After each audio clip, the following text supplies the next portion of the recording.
बहुत समय पहले की बात है। सोनपुर नाम का एक गांव था।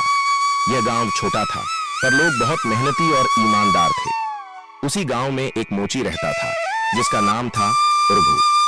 रघु गरीब था, लेकिन बेहद मेहनती और ईमानदार। उसके पास एक छोटी सी दुकान थी, जहां वह जूते चप्पल बनाता और मरम्मत करता था। गांव वाले उसे बहुत मानते थे, क्योंकि वह न सिर्फ अच्छा काम करता था, बल्कि हमेशा मुस्कुराकर बात करता था। एक दिन गांव में एक अनजान आदमी आया। वह अच्छे कपड़े पहने हुए था, लंबा चौड़ा, बोलचाल में मीठा और चेहरे पर बनावटी मुस्कान थी। उसने खुद को राजना नाम का एक व्यापारी बताया और कहा कि वह गांव में व्यापार करना चाहता है। राजन असल में एक ठग था। वह गांवों में जाकर भोले भाले लोगों को बेवकूफ बनाता और उनका पैसा हड़प कर भाग जाता। राजन ने गांव में चुपचाप लोगों से मेल जोल बढ़ाना शुरू किया। उसने सबसे पहले रघु की दुकान पर जाकर अपने जूते ठीक करवाए और जानबूझकर अपना बैग वहां छोड़ दिया। जब रघु ने जूता ठीक किया तो रघु ने बैग और जूता उसे वापस दिया। तब राजन ने कहा, भाई, तुम तो बहुत ईमानदार हो। तुमने मेरा काम बड़े मन से किया। मैं व्यापार के लिए एक भरोसेमंद आदमी ढूंढ रहा हूं। क्या तुम मेरी मदद करोगे? रघु ने विनम्रता से कहा, मैं तो बस एक मोची हूं साहब, मुझे व्यापार की समझ नहीं। राजन मुस्कुरा के बोला, मुझे ऐसे ही लोगों की जरूरत है, ईमानदार और मेहनती। मैं तुम्हारे ईमानदारी बदले एक मौका देना चाहता हूं। रघु को थोड़ी हैरानी हुई, लेकिन उसने कुछ नहीं कहा। वह सतर्क हो गया। राजन की योजना की और कुछ दिनों में राजन ने गांव के कुछ भोले लोगों को अपने मीठे झूठों में फंसा लिया।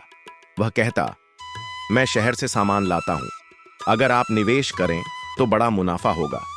कुछ लोग लालच में आ गए और अपनी जमा पूंजी उसे दे दी। रघु यह सब देख रहा था, लेकिन कुछ कह नहीं रहा था। वह जानता था कि यह आदमी झूठा है, पर बिना सबूत के कुछ नहीं कर सकता था।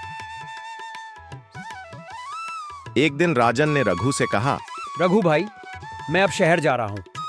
अगर तुम चाहो तो तुम भी मेरे साथ चलो। मैं तुम्हें बड़ा आदमी बना दूंगा। रघु को यही मौका था राजन का सच सामने लाने का। रघु ने कहा, ठीक है साहब, मैं चलने को तैयार हूं, लेकिन मैं अपनी मेहनत से कमाकर ही खाऊंगा, किसी से उधार नहीं लूंगा। राजन ने हंसते हुए कहा, बिल्कुल, तुम जैसे ईमानदार आदमी के लिए ही तो मैं सोच रहा हूं। रघु ने तुरंत गांव के प्रधान और 2 अन्य बुजुर्गों को गवाह बनाया और कहा, मैं अपने परिवार और गांव को बिना कुछ बताए नहीं जाऊंगा। अगर मुझे कुछ हो गया तो ये लोग गवाह होंगे। राजन को यह बात खटकी, पर वह रघु को कमजोर समझ बैठा। रघु ने यात्रा के लिए एक छोटी सी पोटली बांधी, जिसमें उसने एक छुपा हुआ चाकू और कुछ मिट्टी भरी थी। दोनों गांव से बाहर निकले और शहर की ओर जाने लगे। रास्ते में एक सुनसान जगह पर पहुंचकर राजन ने कहा, रघु, जरा यह बोरा पकड़ो, इसमें कुछ कीमती सामान है। जैसे ही रघु ने बोरा पकड़ा, राजन ने चाकू निकाल लिया और कहा, अब दे दे जो कुछ तेरे पास है, वरना। लेकिन रघु पहले से तैयार था।